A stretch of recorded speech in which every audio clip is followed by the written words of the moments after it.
Day 17 in the Space Engineer's Void, and nothing's really happening. Except Derek's finger has fallen in his tea.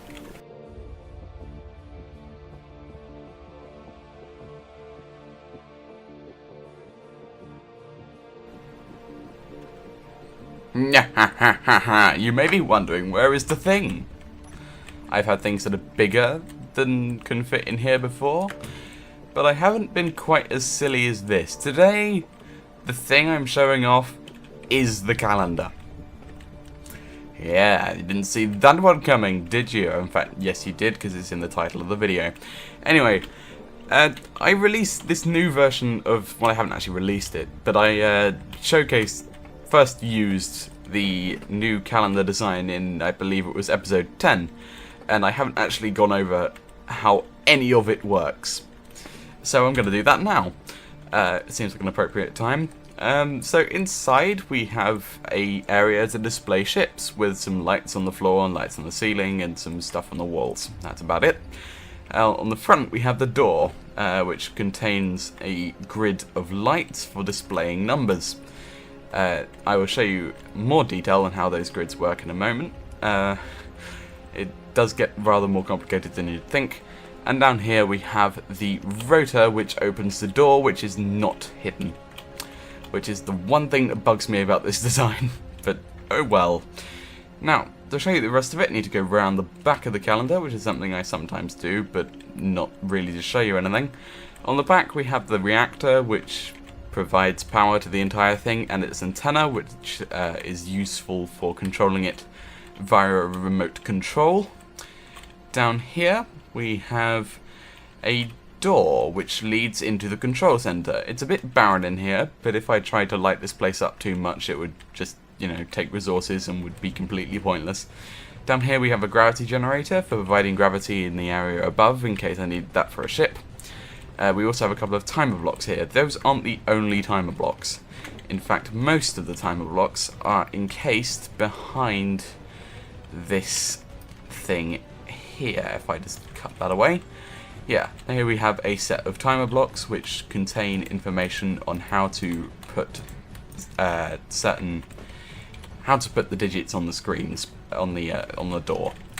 They don't really correspond to anything. Their location doesn't really matter. It was going to, but then I did it by the control panel, so I couldn't tell which one I placed first and such like. And the two that are in the control center, one of them controls the letter 0 for the right-hand digit, and the other one opens and closes the door, which is how I'm able to do those cinematic pullbacks as the door opens. Because I set the timer to go 10 seconds and then I just drift and record. So yeah, that's it for the control center. I'm probably going to show you now how the calendar actually functions, which I should probably actually do from the control center, now I come to think of it. If I'm on my own, I control this via a remote control, but sometimes, but when Golden Blaze helps out, he will sit here and control the calendar. So, where's the rotor gone? I swear he would have had a rotor in here. Anyway, let's put that there. So yeah, key 8 opens and closes the door, like that. And on the first page we have 3 timer blocks and another one at the end. The first 3 control the number on the left-hand side, so you can see it's day 27 of Advent, a number which won't display in the series. And 9 controls 0 on the other hand. So, and then on the next page we have all the digits going from 1 to 9, which is 1, 2, 3, 4, 5, 6, 7, 8, 9. There we go. I can't remember which day we're on now because I'm bulk recording these. I'm pretty sure it was that. Yes, it was. Right. If I go into the control panel now, you can see there's quite a lot of groups. To begin with, we have 0 and 0S. 0S refers to the left-hand tens column to set to 0. Basically, those control all the lights which make up the letter 0. And the same with 10s, and the same with 20s. And the way we can actually change the numbers is quite simple. If we go into these timer blocks, I'll show you how we do it for 1. basically we have a group that turns off, well, that contains all of the left digit, and a group that contains all of the right digit. So in this case we turn off the digits column and then turn on everything that the lights that make up 1, which basically means we have a very efficient way of displaying numbers, which is rather useful to have. So yeah, that's how it works. It's efficient, it's a lot less laggy than its manual counterpart, and it's also kind of can be used as not a calendar if you wanted to. If you had like a large selection of fighters that you wanted to be able to sort away into hangars, you could have numbers for each pilot and then store their ship in there.